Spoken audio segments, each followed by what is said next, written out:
All right. I want to thank our sponsors for tonight, for this session. We actually have Corfar is going to be speaking tonight, and Ermaya,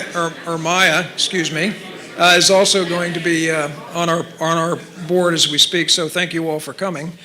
And also our association sponsors. One of the ways we get so many people to attend and have a good time at this is our association sponsors. So I really want to thank all of our sponsors that help us put this together.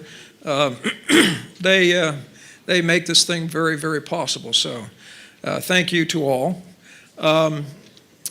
Tonight we're going to cover some updates for this year because we are going to be having 9 general sessions, and I spoke about this at the last meeting.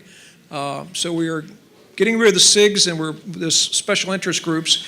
And as you can see, one of the interest groups used to be mobile money, and it's gotten to be a big, big project. So I wanted to thank you. We also have our annual WAM Awards. And we have another change coming.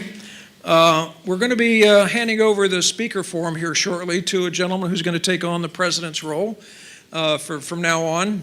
And I'd like to introduce everyone to a gentleman from Microsoft who's actually spoken at this before and has been with us at the Wireless Forum for many years. And I'd like to say to Meryl, thank you so much. I can go and relax and have my drink. And I'll turn it over to Meryl. Thank you very much. Thank you, Bob. And in turn, I think we all need to say thank you to Bob. He's done a yeoman's work over multiple years of being the president, so I hope I can carry on in your stead. So how about a quick round for Bob?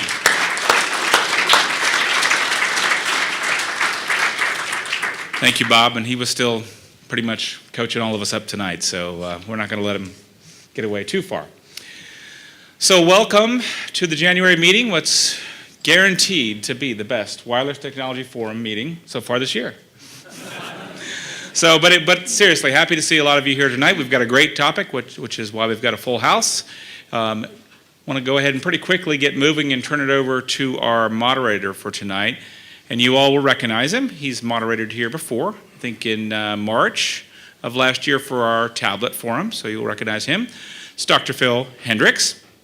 He's going to come up in just a moment, but I'll introduce him. He has quite a long bio. I just want to call out 3 interesting facts. He was the founder and currently director of IMMR. He also is currently an analyst at GigaOhm Pro.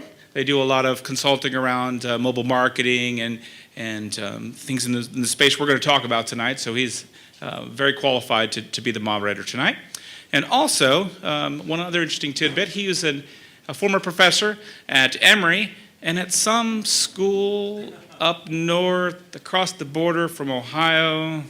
I'm an Ohio State grad, so it's a little hard for me to say, from the University of Michigan. So come on up, Dr. Phil, and please be our moderator tonight.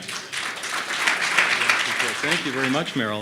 That's great. One of my favorite commercials is the one in which the Auburn, Alabama fans in their 80s trip one another. So that's the rivalry between Ohio State and Michigan as well.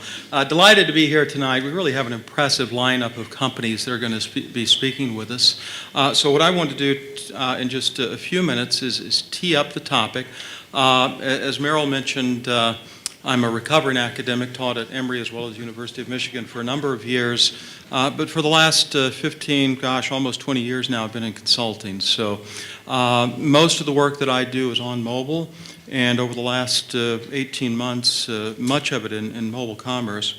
I am an analyst with GigaOhm Pro and have been writing a paper on mobile commerce for the last 3 months. I think I'll have a draft of it by the end of this month, so if anyone's interested, by all means, please let me know.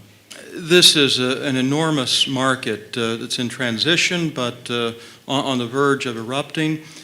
Just looking at some of the major players that are challenging the incumbents in this space, Google, Apple, of course, Facebook, eBay, PayPal, over the last several years, particularly over the last 18 months, nearly $9 billion. This was through third quarter of 2011, so it hasn't been updated, but there's hardly a week goes by that there's not some significant M&A activity, announcement, and the like.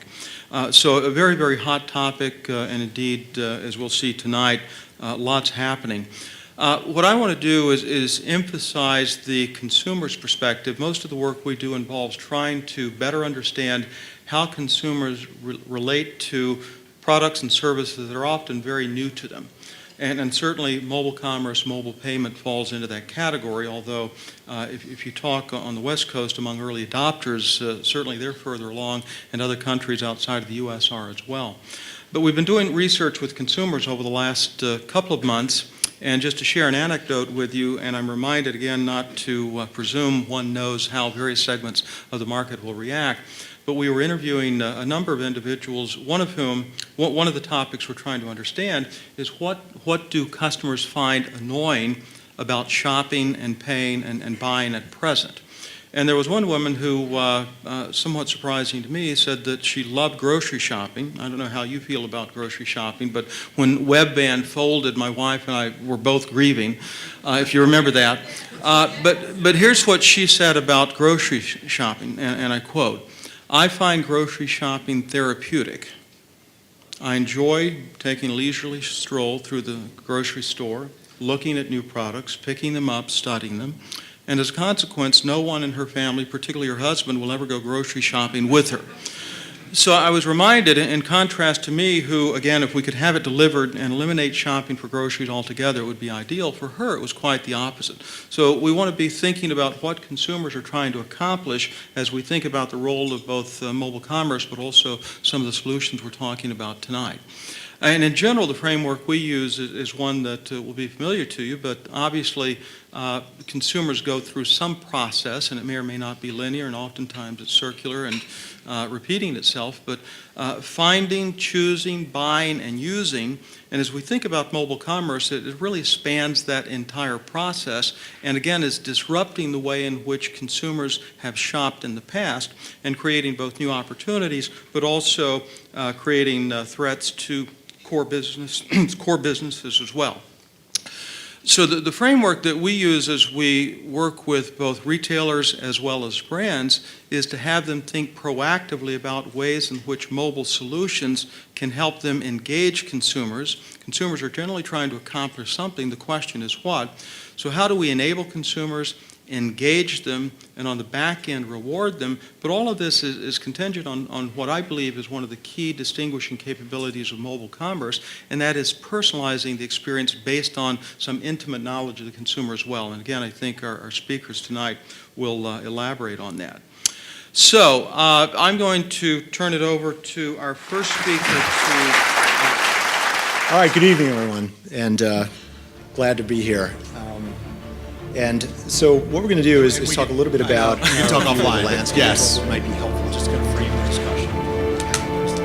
All right. Okay. Meryl, thank you very much. Thank you. Please join me in thanking the panelists.